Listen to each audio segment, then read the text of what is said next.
Hello, commentary. Said I was going to do it. Doing it now. Um, I've been wanting to do something like this for a while. I wanted to do for the longest time, I've always wanted to do a podcast. I've always loved listening to podcasts, and I enjoy talking. So I thought, what better way to do it than to play a game I enjoy and record something and just give it like a little test. Um, I don't know if I'll keep doing these, but we'll see. We'll see what happens. First thing I wanted to talk about was why I wanted to do this mainly. Um, the main reason I wanted to do this was because I see I see where the game is currently, and I look at Dark Souls 3, and even sometimes to an extent the Bloodborne community. And I see that they have their people that actively make content, actively stream, and they're like quote unquote the spokesperson for that community. Essentially, they're like the community heads, right? And that's not what I'm trying. I'm not trying to say that I'm the community head or anything. That's not what I'm trying to say. But what I'm saying is we could really do with content for the game still, because if you want to keep a game like this alive, a game like Dark Souls that has been it's had so much time to grow. It's had all of this time to for the meta to become what it is. And what happens is that the people that fall behind with that, they lose interest. Um, there's nothing fresh out there for them other than the occasional stream every now and then. But other than that, there's nothing really there for them whatsoever. So I wanted to take a quick shot at making something, if it makes any sense. I just really want to try and put something out there for people to enjoy, because back in the day I used to love watching Martyrs. I didn't start watching Martyrs till about 2014-ish. 20 yeah, it would have been about early 2014 was when I really started to like dig deep into like what Dark Souls used to be, and those were the best times for me to get involved in a community. I would say that Dark Souls is one of the first real communities I got involved in. So I've been playing the game for such a long time now. It's actually kind of crazy, like how long I've been playing this game. Uh, and I don't want to see it die. That's just not what I want to see.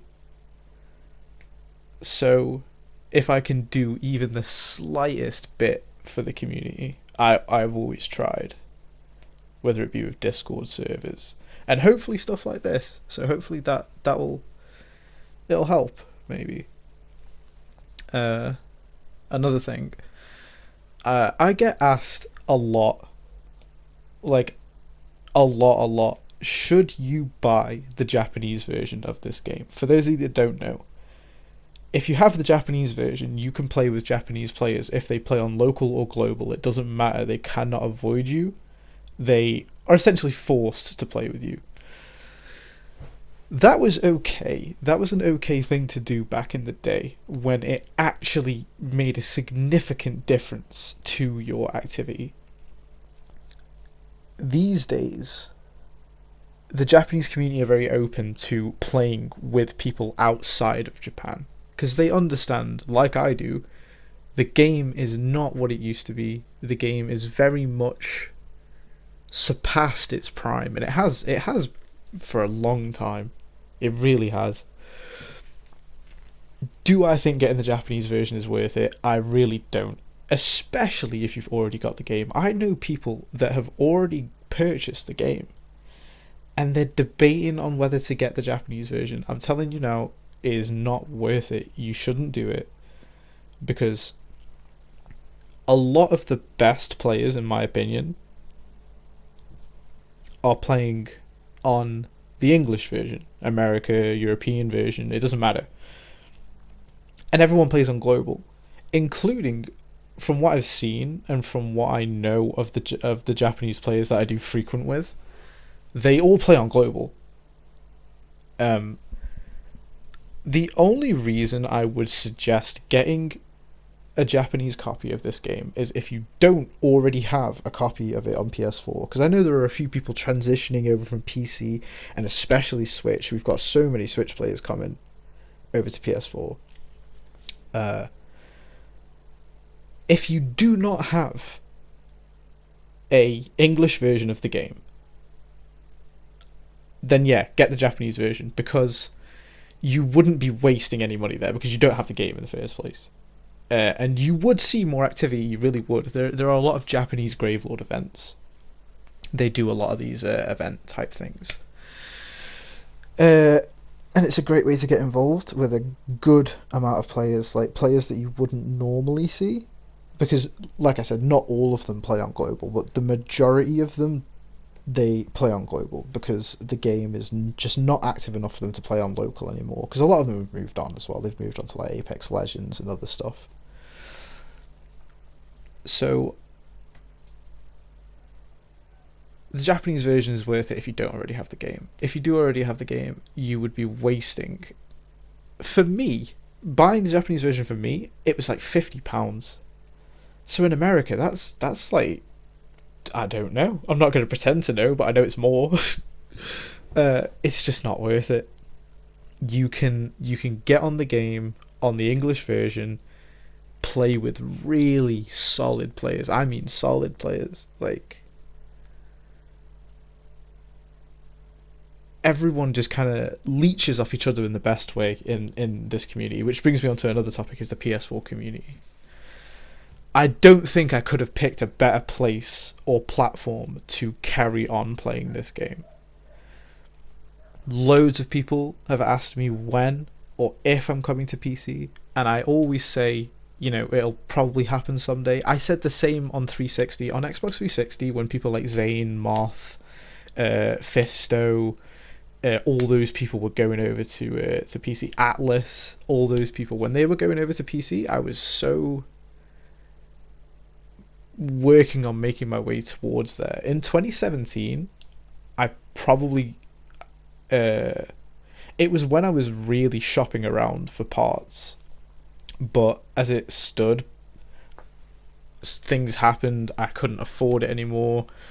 It wasn't the right thing to do at the time, so I just kind of put it off. And then the remaster got announced in 2018, so I thought to myself, there's no reason for me to leave, especially because a lot of the people that I played with on 360 were still kind of actively playing, and they were transitioning over to PS4. Also, I never got to play PS3 until recently, like this year. So it was a no-brainer for me to just get it on PS4 and go from there, because I'd always wanted to play with some PS3 players as well. Haas is a major one. Spades. Who else? Zero. I got to play with Zero. That guy, insane, bro. Zero taught me so much. Coming from Xbox, which was a fairly dead platform in 2017. Like, it was dead. It was dead. Like, so coming and playing with all these PS3 players that play in a completely different way as well, which is another crazy thing. They play completely differently. They play completely different, not differently. They play completely different to the way that I was used to playing. And so from there, I was able to, you know, get better at the game just by playing with them. Which is why I believe the PS4 community is, one, it's probably the most accessible. You know, if you have a PS4, you know, you can comfortably play this game every day if you wanted to, and you don't have to fork out the money for a PC. I also feel like the PS4 community have got a. This is not to say that the PC community doesn't love the game, but I feel like there is a more grounded love for the game on PS4, just because there's a lot more older players on PS4 that have played the game since release. Um, there's a lot of them like myself that have been playing since release, and so they've got like a tie to this game, and so we do enjoy doing things with each other, like what you're seeing right now, or what you just saw was us just doing a Gravelord event in Forest. We love doing stuff like that. Um, it may not look it, and it may not seem it sometimes, but the PS4 community is also very welcoming. It's like I said, it's probably the best. Sorry, I just had to make a quick cut there, but what I was saying is like it's probably the best option I could have gone with, because looking at the way I play the game now is so centered around other people.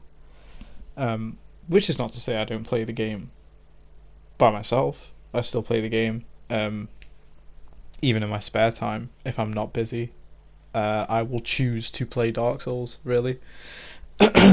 And a lot of what is keeping me playing the game, though, is definitely the people and the friends. The friends I've made along the way is a huge part of it as well, which, you know, goes with saying with any game. Really, you need other people to incentivize you to play, and definitely the PS4 community manages to do that for me. um, Sorry, I'm trying to just do this all off script, pretty much.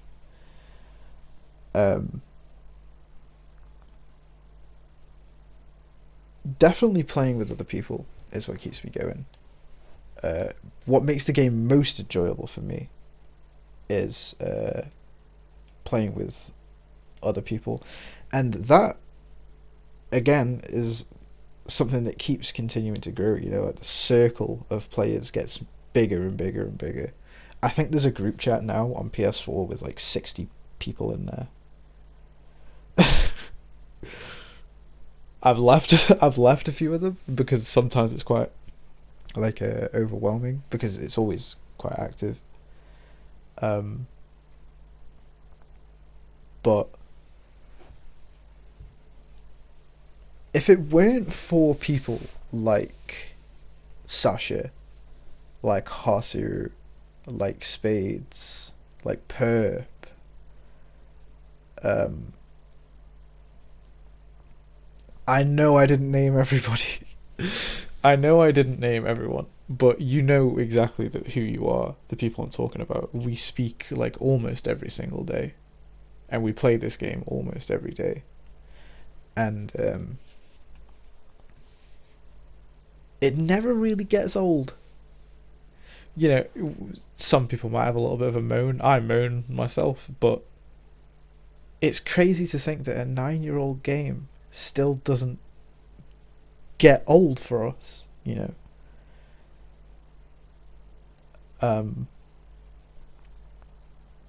Because it should be at this point.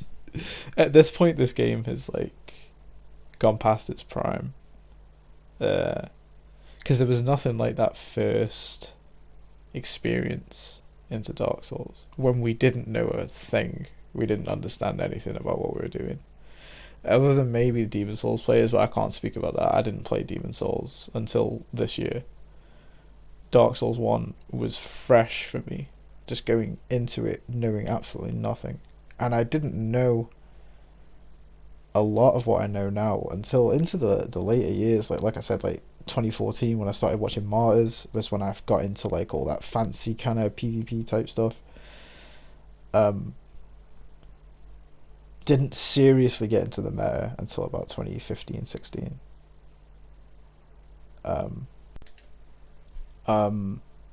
Just this has been the game. This has been the Souls game that has kept me playing the most. I tried my best to play Dark Souls 2.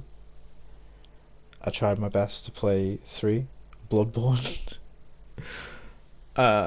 None of them gripped me like this game. There was something so special about this game when it released that none of the others had for me. I think it's just because this game has not only kept the interest of me, but the entire community. I just haven't seen the same dedication to things like Dark Souls 2 and Dark Souls 3 and Bloodborne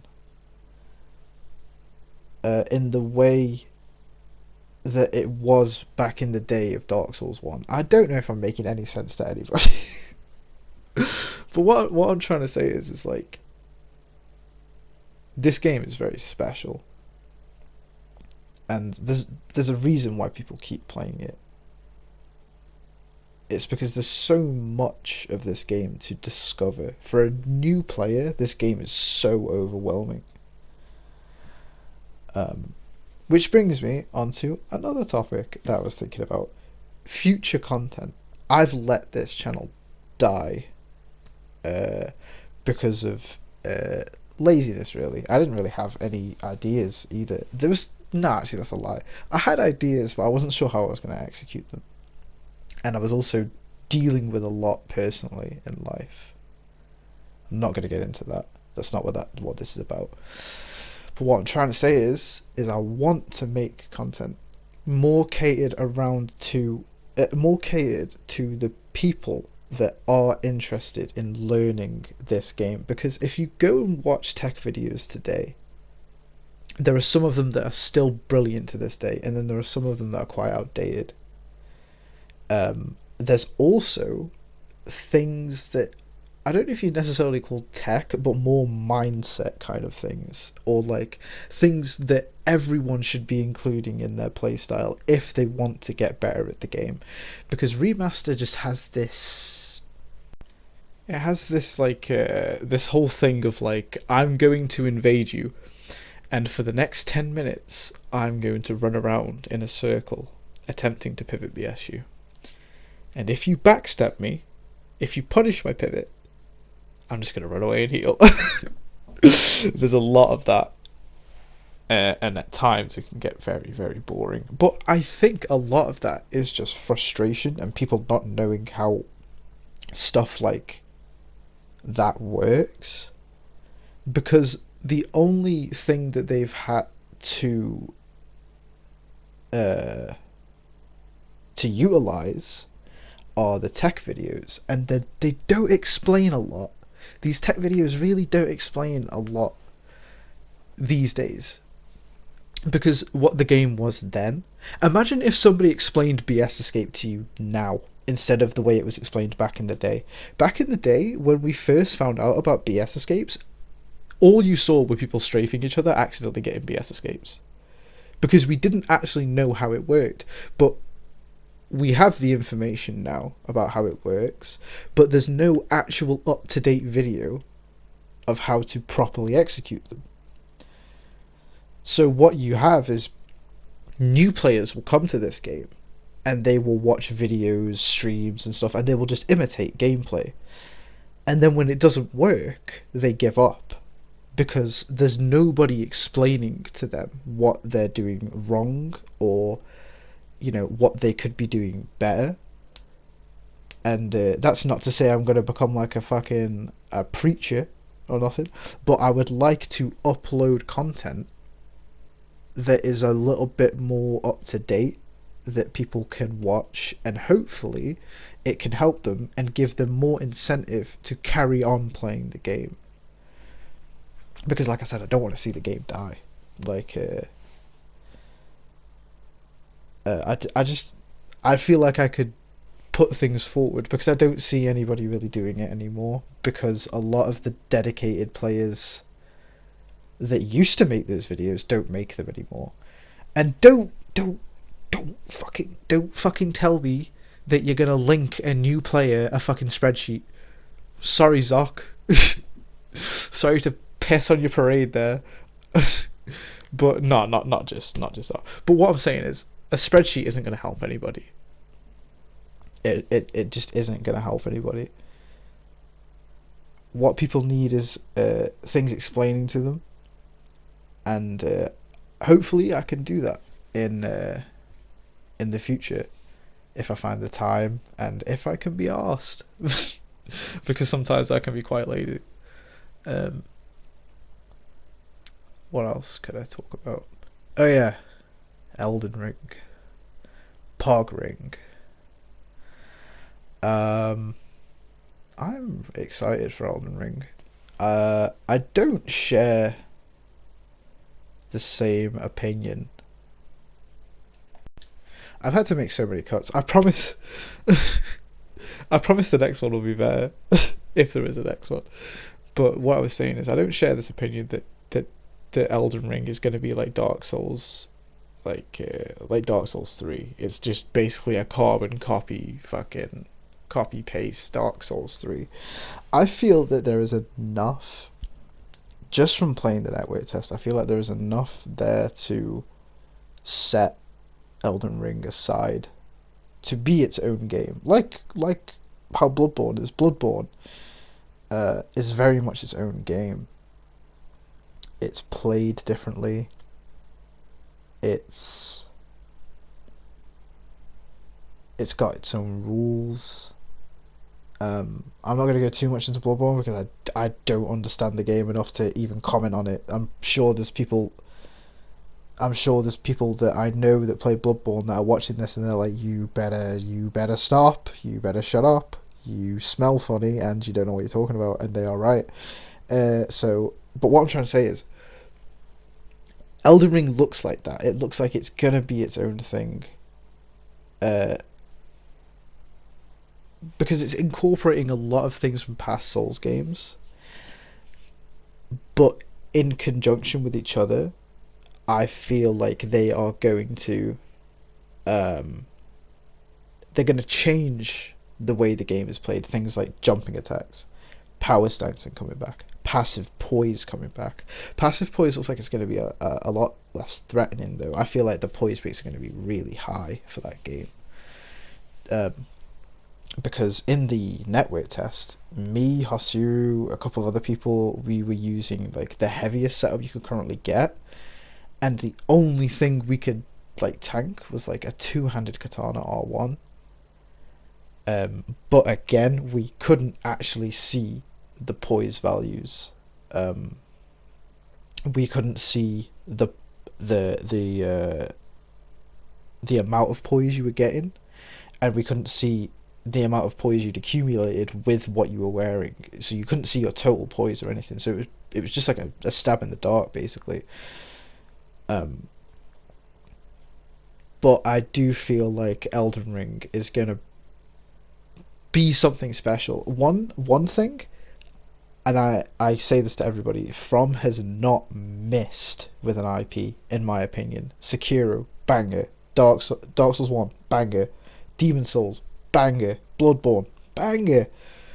Straight bangers. And I don't think Elden Ring is going to be any different. I really don't.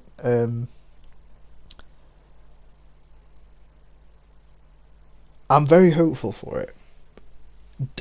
Does it mean I'm going to leave this game? Probably not. Because nothing is going to be as good or is going to capture me as much as this game did. And still does. This game still makes me happy.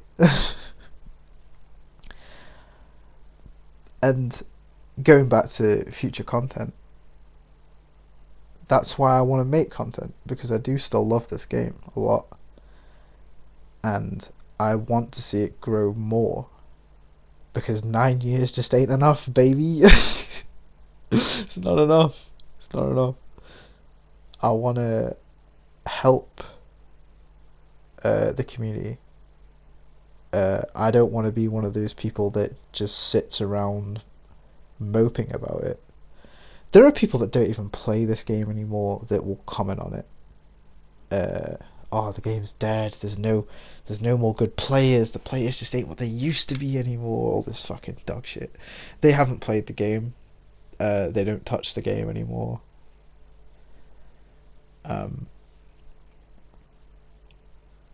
And I want to do my part instead of complaining and watching the game die when I could do something to help it. But that's pretty much going to be it. I will try and make these a little bit less rambly next time. I'll do my best anyway. Thank you for watching. I hope you enjoyed it. Bye bye.